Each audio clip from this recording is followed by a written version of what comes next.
శంకర్, నా కోసమే వచ్చావు కదూ? అవును, మీకెలా తెలుసు? అన్నీ తెలిసినవాడు ఆ ఈశ్వరుడు కాదు, ఈ ఈశ్వరుడు, అసురేశ్వరుడు. మా సమస్యని తీర్చడం మీ వల్లే అవుతుంది. మా పాపని తీసుకెళ్లిపోవడానికి పోలేరమ్మ ఇల్లు వెతుకుంటూ వచ్చింది. తెలుసు. పసిబిడ్డ ఒంట్లో పచ్చటి రక్తం, నీ కూతురు కోసం వచ్చింది పోలేరమ్మ. కళ్ళతో చూసినట్టే చెప్తున్నారే. అమ్మవారి శక్తి నడిచే అపూర్వ శక్తి నా దగ్గరుంది. నీ సమస్య నేను తీరుస్తాను, కానీ ఒక కండిషన్. చెప్పండి. నేను మీ ఇంటికి వస్తేనే అమ్మవారిని తరిమేయగలను. ఎలాగో మా సమస్య తీరితే చాలు. ఎప్పుడొస్తారు? ఇప్పుడే. సావిత్రి, సావిత్రి, సావిత్రి, ఈయన మీరెక్కడికి వెళ్ళారండి? మన సత్యకి సత్యకి ఏమైంది? మీరు రండి. చూసారా సత్యకి ఏమైందో?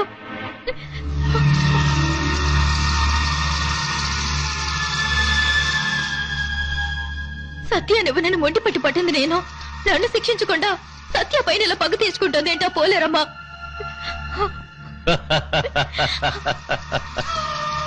పోలేరమ్మ జిత్తులన్నీ మీ దగ్గరే పనిచేస్తాయి. ఈ అసురేశ్వరుని చూస్తే ఈ అమ్మవారేంటి, ఆ అమ్మవారే భయపడి పారిపోతుంది.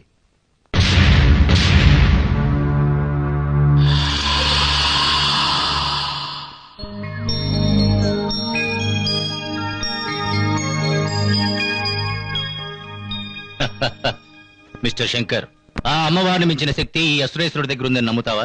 ఖచ్చితంగా. నాకు ఇలాంటి వాటిలో నమ్మకం లేదు, కానీ ఇప్పుడు మిమ్మల్ని నమ్ముతున్నాను. మీరు ఇక్కడే ఉంటే మా సమస్యలన్నీ తీరిపోతాయి. ఏమండి? ఉండు సావిత్రి, ఒక నిమిషం కూర్చోండి. పద. సత్యకు మచూచుకాన్ని కల్పించింది నేనే, కరిగించింది నేనే. గాలిని పిడికిట పట్టాలని చూస్తున్నారు, సాధ్యమా? ఏంటి తల్లి నువ్వే ప్రశ్న వేసుకుంటున్నా? నన్ను అడిగితే నాకు తెలిసి నేనే చెప్తానుగా. ఏమీ లేదు, విధి దాగుడు ముద్దులాడటం మొదలుపెట్టింది.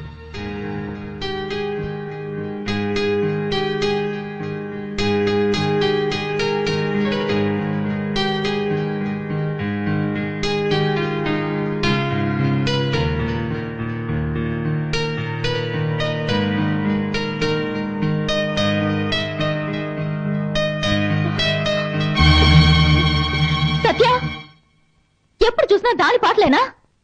నాకు ఇష్టమైంది ఈ పాట. ఆ పాట నాపేయమంటావే? నీతో నాకు పెద్ద చావచ్చు పడింది.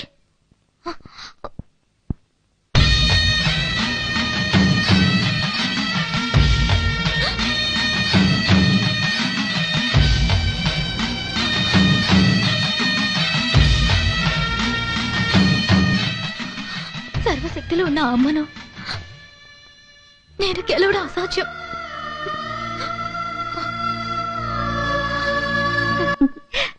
అయ్యయ్యో, ఆ అమ్మ వస్తుంది.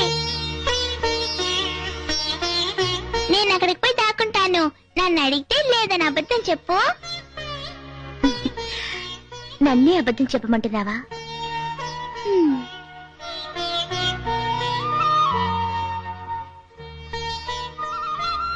అమ్మా, నీతో పోటీ పడి గెలవడం నా వల్ల కాదు. అందుకని పోటీని మర్చిపోయి పూజ చేయడానికి వచ్చాను. నేను చేసే పాలాభిషేకాన్ని మనసారా నువ్వు స్వీకరించమ్మా.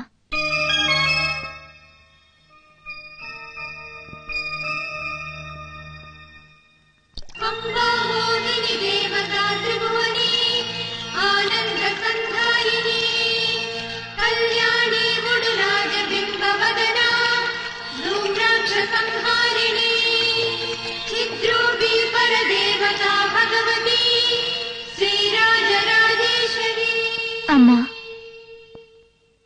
నీకు పాలాభిషేకం చేసిన నాకు ఓ వరమిస్తావా? ఏం వరం? నా సత్య నాకే కావాలి. నువ్వు చేసింది పాలాభిషేకమా లేక లంచాభిషేకమా?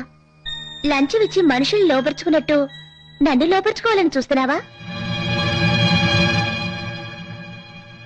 పిచ్చిదానా, పితికిన పాలు పొదుగు చేరవు.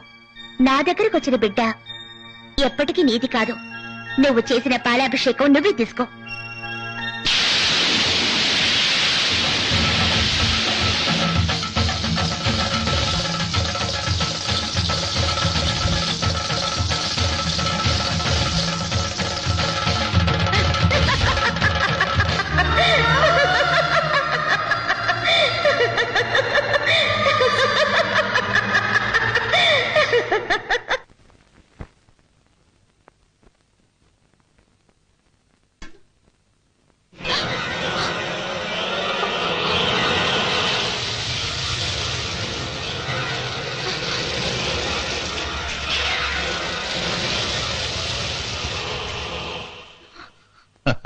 ఏం చూస్తున్నావు?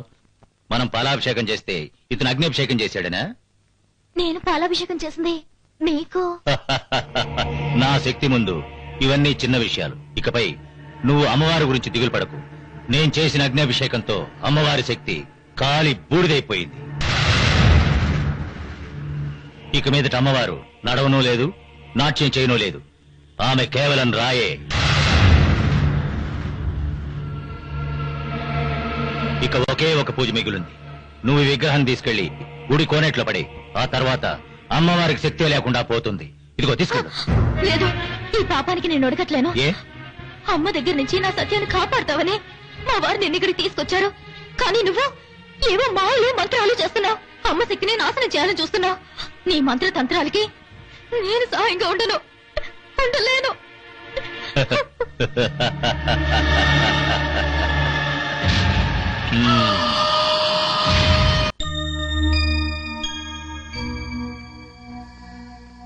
సావిత్రి,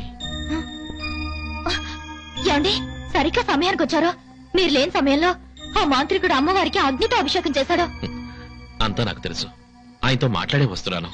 ఆయన ఏం చేసినా మన మంచి కోసమే చేస్తాడు. ఏమండి, అందుకని అమ్మవారికి శక్తి లేకుండా చేయడం పాపం అండి. పాపపుణ్యాల గురించి ఆలోచిస్తూ కూర్చోలేము. మన అమ్మాయి క్షేమమే మనకిప్పుడు ముఖ్యం. ఆయన చెప్పినట్టు చెయ్యి. వద్దండి, ఇంకేం చెప్పద్దు. అతని మాట తీరు ఏది నాకు నచ్చలేదు. అతని మంత్రాల వల్ల మనకే నష్టం అండి. ఇలా చూడు, మన క్షేమం కోరేవారిని మనమే తప్పు పట్టకూడదు. సావిత్రి, ఇప్పుడు నేను చెప్తున్నాను. ఈ దేవత బొమ్మను తీసుకెళ్లి కోనేట్లో పారాయి. ఏమిటి, మీరునా? నీకు నీ భర్త కావాలనుకుంటే నేను చెప్పినట్టు చెయ్యి.